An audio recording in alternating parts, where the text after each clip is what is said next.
يا أهلا بيكم في قعدة سينما. النهاردة هنتكلم عن فيلم هاسل اللي صدر مؤخرا على نتفليكس. وبما إن الفيلم صدر مؤخرا فغالبا هيكون زي ما احنا متعودين في البودكاست في حرية حرق، فأتمنى تكونوا شفتوا الفيلم الأول.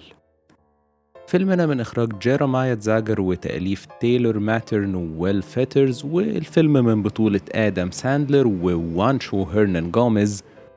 وخلونا نفتكر مع بعض حكاية فيلمنا. الفيلم بيحكي عن ستانلي شوجرمان كشاف اللاعبين اللي حلمه يبقى مدرب، ووقت ما بيتحقق الحلم ده فعلا بقرار من مالك النادي بيموت المالك بعدها بسرعة، وابن المالك الوريث بيفرض على ستانلي الرجوع ككشاف لاعبين واكتشاف لاعب يكون هو القطعة الناقصة في الفريق. وفي رحلته لأسبانيا ستانلي بيشوف بو كروز عامل البناء ولاعب كرة السلة الهاوي اللي بيلعب في الشارع، وبيقرر إن هو ده الصفقة المطلوبة. ولما بيبلغ المالك أو الوريث بيرفض بحجة إن كروز مش بيلعب في مستوى احترافي، وبيحتدم الخلاف بينهم وبينتهي إن ستانلي بيسيب النادي وبيستثمر فلوسه وكل خبرته في إنه يخلي كروز لاعب محترف في ال NBA أو دوري كرة السلة الأمريكي. الفيلم في رأيي تجربة مختلفة ويعتبر رسالة حب لكرة السلة في المقام الأول. بس أنا خلال وقت مشاهدتي للفيلم استمتعت جدا، رغم إن أنا مش من محبين كرة السلة ولا من المتابعين بتوعها ولا بفهم فيها خالص. بس لما لقيت إن أنا شفت فيلم عن حاجة أنا مش متابعها أو مش بحبها، واستغل المجال ده علشان يقدر يوصل لي قصة ومشاعر حلوة، حسيت إن إحنا محتاجين نتكلم عن الفيلم ده وإنه تجربة ناجحة ومميزة. فكنت حابب أعرف البداية جاية إزاي وإزاي المشروع ده بدأ. فجيرمايا زاجر مخرج الفيلم بيقول إن هو ما كانش حاسس إن هو ممكن يعمل الفيلم ده ويطلع حلو، فكان رأيه إن هو مش هيعمله في الأول أصلا. بس بعدها بشوية حس إنه مش عارف يشيل الفكرة من دماغه وبقى مقتنع بيها، والواضح من كلامه إن هو من محبين كرة السلة كمان. ولأن الأحداث بتدور في مدينة فيلادلفيا وكرة السلة رياضة مهمة هناك وفي شغف كبير بيها، وكمان زاجر من فيلادلفيا فده ساعده كتير. وفي رأيي إن كتير جدا لما بيكون المخرج من نفس المكان أو عنده علاقة بالمكان أو عاش حتى هناك فترة، ده في أوقات كتير بيكون إضافة مهمة للفيلم. وفي تجارب كتير جدا نجحت بسبب ارتباط المخرجين بالمدينة، زي سكورسيزي ونيويورك ووودي آلن برضو ونيويورك. ففي تجارب كتير جدا بتخلي الفيلم أحسن لو المخرج بيحب المكان أو حابب يتكلم عنه أو يظهر زاوية محددة فيه. وكان الأساس اللي بان عليه زاجر الفيلم هو إنه يكون واقعي وفيه أصالة مش مصطنع يعني، وحاول إظهار الشكل ده في تصوير المدينة ومشاهد كرة السلة. ويمكن هو بيقول إن ده جاي من كونه أخرج أفلام وثائقية في معظم مسيرته، باستثناء يمكن الفيلم اللي عمله قبل ده وأنا الحقيقة ما شفتوش. فده بيخليه يحب يستخدم لغة الوثائقيات اللي بتخلي الأفلام فيها واقعية ومحددة وبتنقل الحاجة زي ما هي. وعلشان يكون واقعي كمان قرر الاستعانة بممثلين معظمهم مش محترفين، وكتير منهم لاعبين كرة سلة فعلا، وفي منهم اللي لعب شخصيته الحقيقية أو شخصية مكتوبة. ومنهم وانشو البطل نفسه اللي لعب شخصية بو كروز، هو أساسا في الحقيقة لاعب في ال NBA. فالحقيقة التجربة كانت كويسة جدا، وأداء اللاعبين اللي هم سواء بيمثلوا شخصيتهم الحقيقية أو شخصيات درامية الحقيقة كان كويس جدا. ووانشو نفسه أدى أداء جيد جدا، يعني ما كانش مجرد لاعب كرة سلة محترف، لا كان ممثل كويس كمان. أكتر حاجة حبيتها في الفيلم ده هو إن مش فكرته جديدة أو مختلفة أو في بلوت تويست قوي أو كل الكلام ده، ولكن هي رومانسية الرياضة والحالة اللي بيقدر يدخل المشاهد فيها.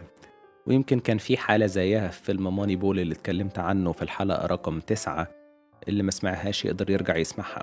النهاية يمكن كانت واضحة لي من الأول، وإن الطرفين منتظرهم نهاية سعيدة بس رحلة صعبة. وعامة فكرة التعثر وإن الهدف كل ما يقرب يبعد دي غالبا بتكون فرص نجاحها كبيرة. يعني بنلاقي ستانلي سافر ولقى كروز اللي عجبه وخلاص بيشوف إن معاه الكنز المطلوب، فبيرجع أمريكا ويلاقي لكروز سابقة عنف. ولما مالك النادي بيعرف وهو أصلا كمان على خلاف مع ستانلي بيستغل الموقف وبيحتدم بينهم الخلاف، فالهدف بيبعد تاني.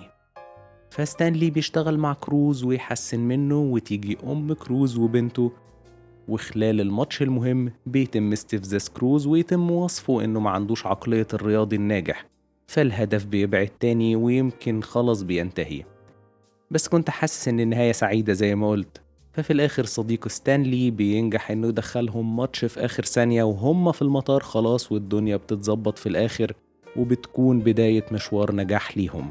فأسلوب التناول ده زي ما قلت بيوفر فرص نجاح كويسة جدا، بس محتاج تفاصيل تساعد على استغلاله، وده اللي حصل في الفيلم.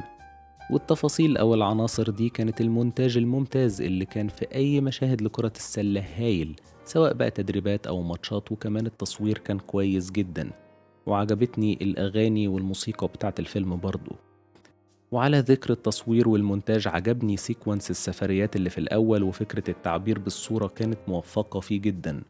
وبشكل عام الفصل الأول كان كويس برضه، وقدر يعرفنا على ستانلي والفريق بتاعه وعيلته كمان، وكل ده بدون مط وبأقصر الطرق. وعلى ذكر الفصل الأول كان في حاجة لطيفة جدا، وهي ظهور روبرت دوفال في شخصية ملك النادي في بدايات الفيلم. يمكن الدور صغير، بس وجود روبرت دوفال دايما يعني هيدي قيمة لأي عمل، لأن هو واحد من أساطير التمثيل وليه أدوار كتير مهمة. وأنا بشكل شخصي بحب شخصية توم هيجن في The Godfather الجزء الأول والتاني، فكان وجوده مفاجأة لطيفة جدا.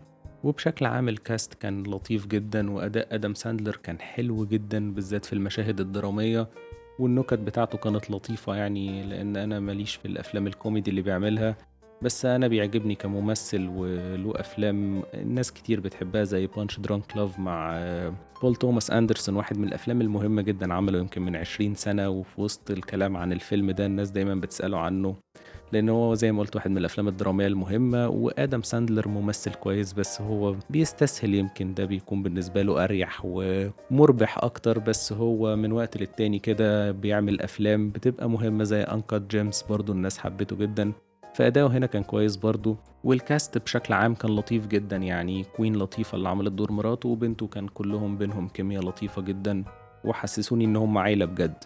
آخر حاجة حابب أتكلم عنها في الفيلم ده، هي كان جملة دايما بيقولها آدم ساندلر في الفيلم، هي you against you. وهي على قد ما هي جملة بسيطة بس مهمة، لأن زي ما هي بتوضح إن القوة جاية من جوه الإنسان في المقام الأول، وبرضه ممكن يكون الشخص هو أكبر عدو لنفسه. وبنشوف إن بو كروز في لحظات على قد ما ظروفه صعبة، بس أحيانا بيكون هو أكبر عدو لنفسه وأكبر خطر على نفسه، بسبب سرعة غضبه وتشتته من الاستفزازات، وده كان ممكن يخليه يضيع على نفسه فرصة الخروج من الظروف دي لو فشل، بسبب إن اللي حواليه بيستفزوه. فلحد هنا خلصت كلامي عن فيلم هاسل، واحد من تجارب المشاهدة اللطيفة جدا واستمتعت بيه. أتمنى تكون الحلقة عجبتكم، وياريت اللي مش عامل سبسكرايب يعمل عشان توصل لكم الحلقات الجديدة باستمرار. ونتقابل الحلقة الجاية، مع السلامة.